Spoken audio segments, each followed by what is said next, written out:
Uma escola deveria ser, em tese, o lugar mais seguro na vida de uma criança, né? O grande porto seguro.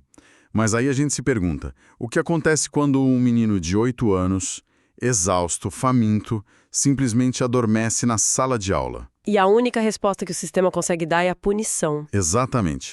A nossa tendência natural, como sociedade, é procurar um rótulo bem rápido para esse tipo de comportamento, sabe? Sim, é muito mais fácil. A criança dorme na aula de matemática e o rótulo já diz logo, ah, é preguiça.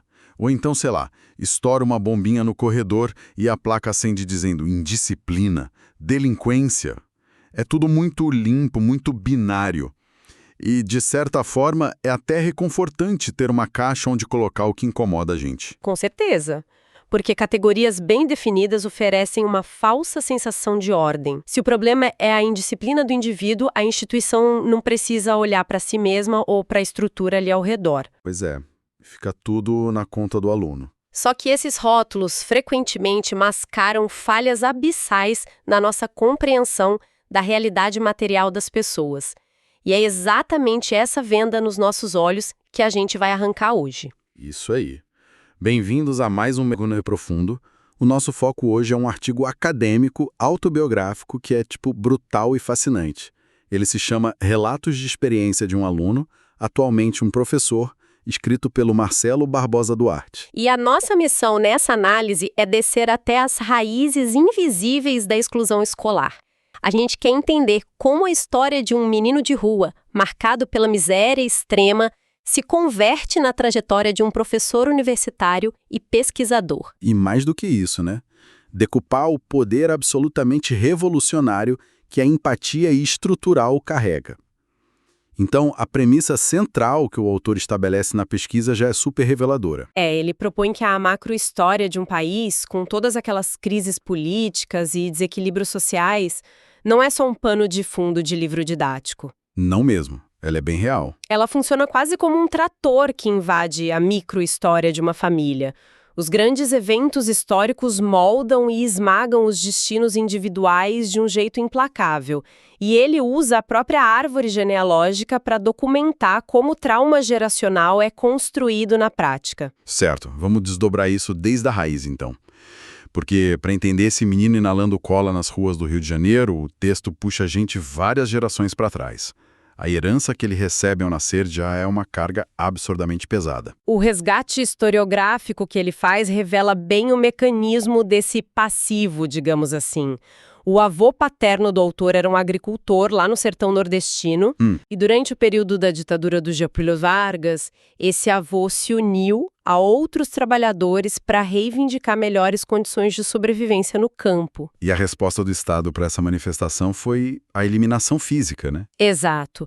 O avô foi assassinado pela repressão da época e esse único evento forçou o pai do autor, que tinha só 14 anos na época e era analfabeto, a fugir do Nordeste com a mãe. Abandonando absolutamente tudo que eles conheciam. É de tentar imaginar, sabe? Nascer e, no primeiro segundo de vida, a sua existência já estar atrelada a uma espécie de conta bancária de dívidas. É uma ótima analogia. As gerações seguintes dessa família não herdam terras, imóveis ou estabilidade. Eles herdam a invisibilidade social, o luto brutal, o analfabetismo E o fardo de tentar sobreviver numa sociedade que exige qualificações que eles foram violentamente impedidos de acessar. Exatamente. E quando a gente olha para a árvore genealógica pelo lado materno, o abismo parece ainda mais profundo. Nossa, sim! A tragédia estrutural ali toma forma de exploração de gênero e raça bem direta. A avó materna do autor era uma adolescente negra, de descendência indígena e de escravizados. E ela tinha o quê? 13, 14 anos? Por aí. Aos 13 ou 14 anos, ela foi tomada como mulher por um comerciante branco de mais de 50 anos, que vinha de São Paulo. E o que agrava o cenário é que esse homem já possui uma família estruturada, com esposa e netos lá no estado de origem dele. Ele usou essa adolescente, engravidou ela 3 vezes e menos de 10 anos depois simplesmente fez as malas e voltou para a vida confortável dele em São Paulo. Pois é, ele abandonou ela, doente, na mais absoluta miséria, com 3 crianças para criar, dentro de um quartinho alugado. Se a gente conectar esses dois lados da árvore genealógica, vemos um padrão sociológico muito claro aí. Sim, temos de 4 a 5 gerações de mulheres nessa família que foram liminarmente impedidas de acessar qualquer nível de ensino básico. Todo esse passivo histórico de exclusão converge de forma muito agressiva para a infância do autor. O cenário perfeito para empurrar ele para as margens já estava montado muito antes dele ter qualquer poder de escolha. E a ruptura material, aquela que empurra a família definitivamente para a tragédia, acontece quando ele tem só 5 anos de idade. Foi por causa de uma chuva, certo? Isso. Uma chuva fortíssima causou um deslizamento de terra na comunidade em que eles moravam. O relato dele é de partir o coração. Ele descreve um momento em que, enrolado num cobertor que um vizinho emprestou, ele olha para o local onde ficava a casa dele e só vê lama. Caramba. Ele relata a imagem de uma boneca sendo retirada dos escombros, sabe? Completamente coberta de lama cinza. Eles perdem o pouco que ainda mantinha a família na superfície. E o pai dele, que já carregava aqueles traumas do assassinato do próprio pai e já tinha afundado no alcoolismo, constrói um barraco só com restos de tábuas. Sem piso, sem divisória, sem banheiro, nada. E a partir desse grau de desamparo, a lógica da sobrevivência extrema engole a infância do menino. A pesquisa documenta que, com a mãe desempregada e os irmãos passando frio no chão de cimento, ele é forçado a ir para as ruas aos 8 anos de idade. 8 anos, uma criança. Sim. Ele começa a vender limões em feiras e a carregar tijolos na construção civil. Uma criança carregando peso em obra, imagina? E, para conseguir suprir o básico, ele também passa a cometer pequenos furtos de comida e roupas. E o detalhe sobre como ele lidava com a dor física e psicológica é devastador. Para suportar o frio nas noites na rua e aquela dor aguda no estômago causada pela fome, ele inalava éter, loló, cola de sapateiro. E a violência ao redor era tão banalizada que, aos 8 ou 9 anos, ele já testemunhava assassinatos a pauladas e tiros nas ruas. É uma carga de estresse tóxico que destruiria a mente de um adulto maduro. Com certeza. E é essa criança, com esse cérebro operando em modo de sobrevivência ininterrupto, que pisa dentro de uma escola. E o choque com a instituição escolar é um dos pontos focais dessa análise dele. A escola, teoricamente, é desenhada para ser o grande farol civilizatório, né? O espaço de acolhimento. Em teoria, sim. Mas a experiência empírica dele revela uma burocracia totalmente insensível. Ele andava de 5 a 6 quilômetros a pé todos os dias para conseguir chegar na escola. Chegava anêmico, exausto, com fome. E tem um detalhe. Como ele morava num barraco onde as balas dos tiroteios frequentemente atingiam as paredes durante a noite, ele vivia num estado de hipervigilância.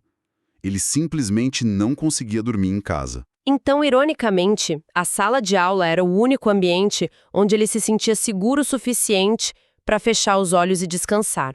E qual foi o resultado disso? Ele apagava de sono nas aulas, ou então chegava muito atrasado. E a resposta do sistema ilustra perfeitamente a miopia institucional que a gente comentou no começo. Ao invés de investigar a causa daquele sono profundo ou dos atrasos crônicos, a coordenação punia ele. Ele sofria bullying, recebia sermões moralistas e foi rapidamente estigmatizado como burro, insuficiente, bagunceiro. A fonte até relata um episódio quando ele tinha 9 anos, em que ele estourou uma bombinha no corredor. A punição foi a agressão física por parte dos professores. Um reflexo claríssimo daquelas práticas de castigo corporal que ainda ecoavam do período ditatorial nas instituições brasileiras. E aqui a gente precisa parar e tentar entender a mecânica da coisa. Sim, é importante desconstruir isso. Como é possível que uma engrenagem estatal, formada por educadores adultos, consiga punir uma criança de 8 anos, esquelética e nitidamente negligenciada, por chegar atrasada, sem que ninguém pare para fazer a pergunta mais básica de todas? Tipo, por que você está chegando tarde? Como o sistema justifica essa cegueira, né? Olha, para não deixar isso só no achismo, o autor recorre a teóricos clássicos da sociologia para explicar esse mecanismo de forma bem objetiva. É crucial a gente pontuar para quem nos ouve que estamos relatando as ideias contidas no artigo, sem tomar partido, mas mostrando a lente que o autor usou para entender a própria vida. Exatamente, ele cita o Pierre Bourdieu e o Michel Foucault. O Bourdieu cunhou aquele conceito de capital cultural. Que é a bagagem que a pessoa já traz de casa, certo? Isso. A escola tradicional espera que os alunos já cheguem munidos de um repertório específico. Saber sentar em silêncio por horas, saber como falar com figuras de autoridade, saber concentrar a atenção. Habilidades que as crianças de classe média absorvem naturalmente em casa. Mas um menino que vive nas ruas desenvolve outro tipo de capital. A hipervigilância para não ser morto, a agitação constante para sobreviver, e quando ele entra na escola sem o capital cultural que é exigido, o sistema não se propõe a encenar esse comportamento. Ele simplesmente pune o aluno pela ausência dele. Faz todo sentido. A escola pressupõe uma base que nunca jamais existiu para ele. Exata. E somando a isso, ele traz a visão do Foucault sobre as instituições disciplinares, que mostra que a escola muitas vezes opera com a mesma lógica de uma linha de montagem industrial. O objetivo principal passa a ser o controle e a docilização dos corpos. Ou seja, se a peça na linha de montagem, que no caso é o aluno, não se encaixa no padrão exato de produtividade e silêncio que eles exigem, a máquina não para investigar as falhas estruturais daquela peça. O sistema simplesmente descarta a peça, marginalizando o indivíduo através de suspensões e reprovações. É uma exclusão com verniz técnico, mas que na essência é uma exclusão de classe muito brutal. É um moedor de carne burocrático. Mas por sorte, toda máquina tem falhas. E as falhas nesse sistema punitivo foram justamente as intervenções humanas que começaram a mudar o curso dessa história. Ainda bem, né? A primeira figura que o texto destaca é de uma professora que ele chama de Tia Fátima. Ela olhou para aquele menino arredio e enxergou o óbvio que a máquina inteira estava ignorando: a fome extrema. E silenciosamente, ela começou a levar biscoitos para ele. Esse pequeno gesto criou um vínculo primário ali. Fazia com que ele, mesmo querendo desistir dezenas de vezes, encontrasse o motivo, por menor que fosse, para retornar para o ambiente escolar no dia seguinte. Mas a virada estrutural mesmo acontece com a intervenção da diretora, a Heloísa. Nossa, o que a diretora Heloísa faz é brilhante. Ele estava mais uma vez na sala da diretoria, prestes a ser punido pelos atrasos e por dormir nas aulas. Mas a Heloísa faz a pergunta que faltava. Ela parou para ouvir. Ela ouviu o relato dele sobre catar lixo, sobre o trabalho em obras, a violência e a fome ininterrupta. E a resposta dela me faz deduzir algo crucial. O quê? A empatia, pelo menos nesse contexto, não foi um abraço ou um sinto muito pela sua dor. A empatia foi um projeto de infraestrutura real. Nossa, muito bem colocado. Ela tirou ele da sala de punição, levou ele para o refeitório e deu comida para ele. Mais do que isso, ela baixou uma regra para a cozinha da escola. Ela disse que não importava a hora que aquele menino chegasse, ele tinha que ser alimentado com o que houvesse disponível. Ela hackeou o protocolo de horários da escola. E se a gente pensar biologicamente, ela forneceu as calorias necessárias para que o cérebro dele pudesse operar a função caríssima que é a leitura e a concentração. É isso. Sem suporte material, o discurso pedagógico sobre o esforço é uma ilusão cruel. Exigir rendimento intelectual de um estômago vazio é uma violência mascarada de pedagogia. A diretora ainda selou um pacto com ele, prometendo comprar os cadernos e livros se ele se esforçasse para passar de ano. E ele passou. Essa semente de infraestrutura empática e humanidade ficou plantada nele, aguardando o momento em que seria testada no seu limite máximo, o que aconteceria só uns poucos anos depois. Aos 15 anos de idade, o cenário chega numa encruzilhada muito, mas muito assustadora. O texto descreve que ele morava numa comunidade com fortíssima presença do tráfico de drogas, lá em Niterói. O assédio para que os jovens entrassem no crime era diário. E ele já lutava contra o alcoolismo, que havia herdado como mecanismo de fuga do contexto familiar. O ápice da tensão ocorre quando um traficante coloca na mão dele o seu primeiro revólver. A análise que o próprio autor faz do estado mental dele naquele exato segundo é clinicamente trágica. Ao segurar a arma e se esconder, o poder letal daquele objeto rompe uma barragem psicológica. Toda a memória dos abusos físicos, da fome nas madrugadas, das humilhações escolares e da invisibilidade inunda a mente dele. O peso é tão insuportável que o suicídio surge como o único alívio lógico para aquela dor constante. No meio desse desespero, chorando sozinho, ele toma uma atitude estarrecedora. O que ele fez? Ele pega um papel e escreve uma lista de morte. Uma lista com os nomes de todas as pessoas que ele gostaria de assassinar para se vingar do mundo que o havia esmagado, incluindo membros da própria família. Caramba! É o momento em que a marginalização completa se transforma em ódio puro, procurando um alvo para descarregar o revólver. E é pendurado, nesse abismo absoluto, com o dedo no gatilho do destino, que a semente germina. A memória subconsciente do sabor dos biscoitos da tia Fátima e da voz firme, porém acolhedora, da diretora Heloísa, invade o pensamento dele. Impulsionado por essas memórias quase instintivas de que o mundo poderia oferecer algo além de violência, ele toma uma decisão descomunal. Ele rasga a lista de nomes, caminha de volta, devolve o revólver para o traficante e decide internamente que o caminho dele seria voltar a estudar. É a comprovação empírica de que a pedagogia do acolhimento pode ter um tempo de latência longo, mas age como uma âncora em momentos de ruptura total. Mas olha, deixa eu fazer o papel do advogado do diabo por um segundo aqui. Claro! Ouvindo a história narrada assim, parece que a gente está descrevendo o clímax de um filme edificante, né?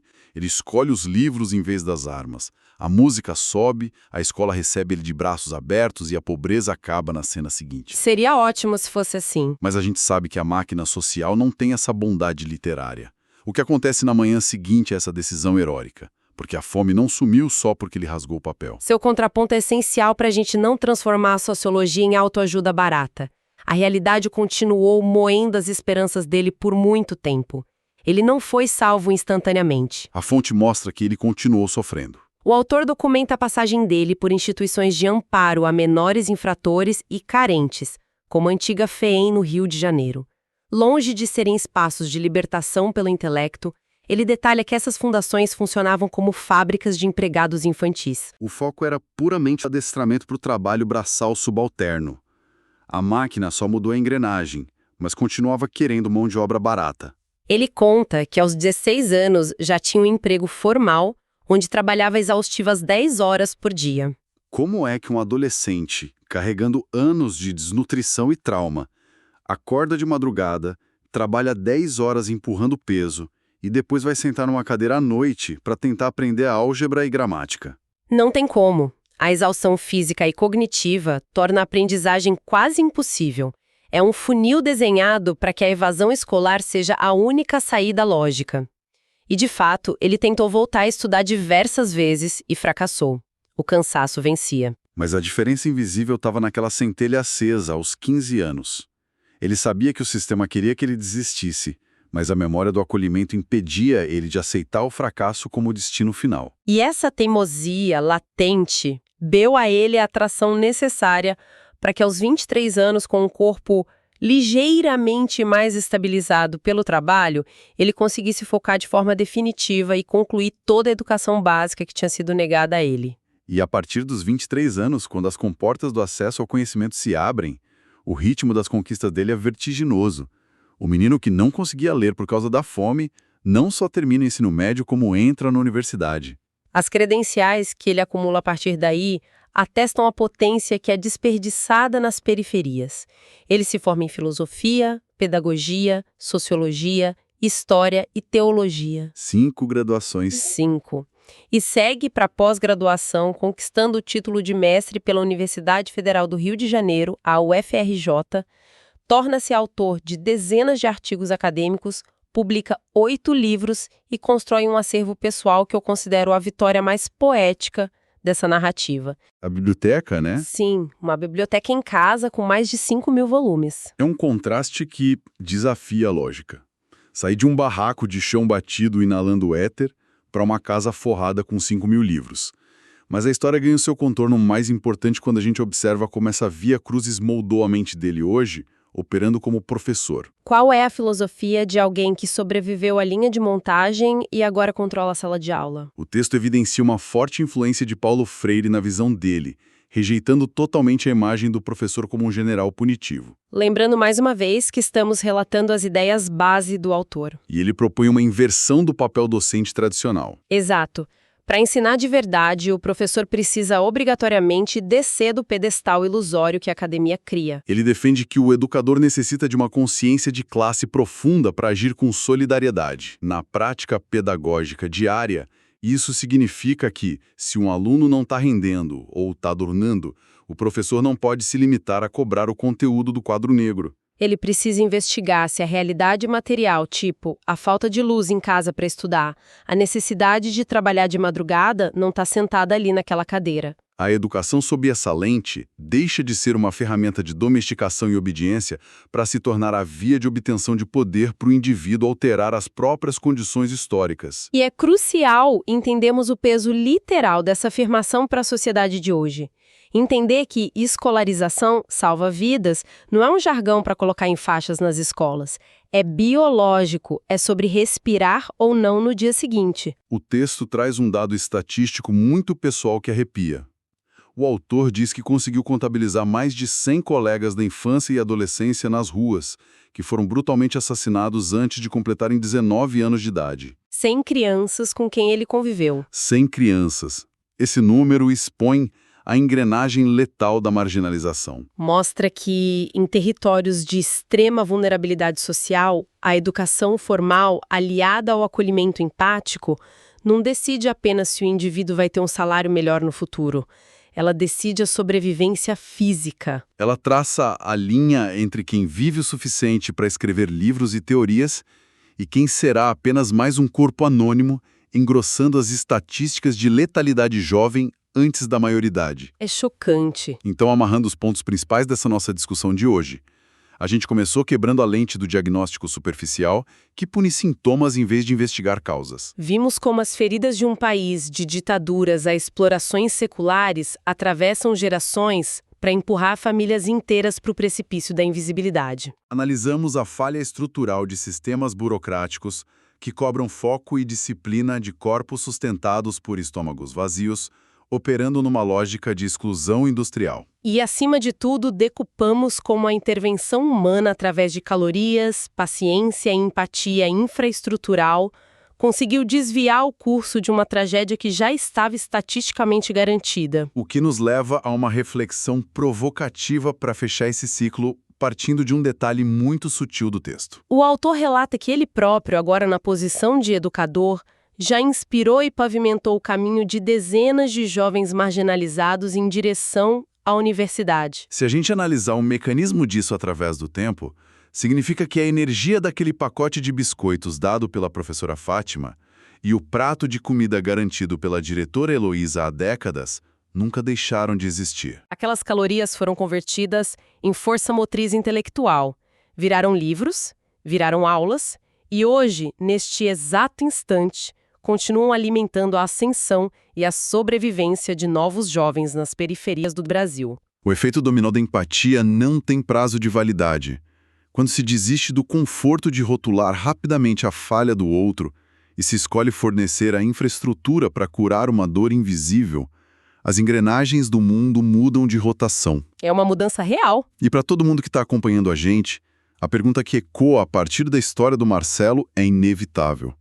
Quais pequenos atos de acolhimento e escuta do nosso dia a dia, que parecem invisíveis, burocráticos ou pequenos demais, podem estar agora mesmo, secretamente reescrevendo a história e salvando as próximas 5 gerações ao nosso redor? Fica a reflexão.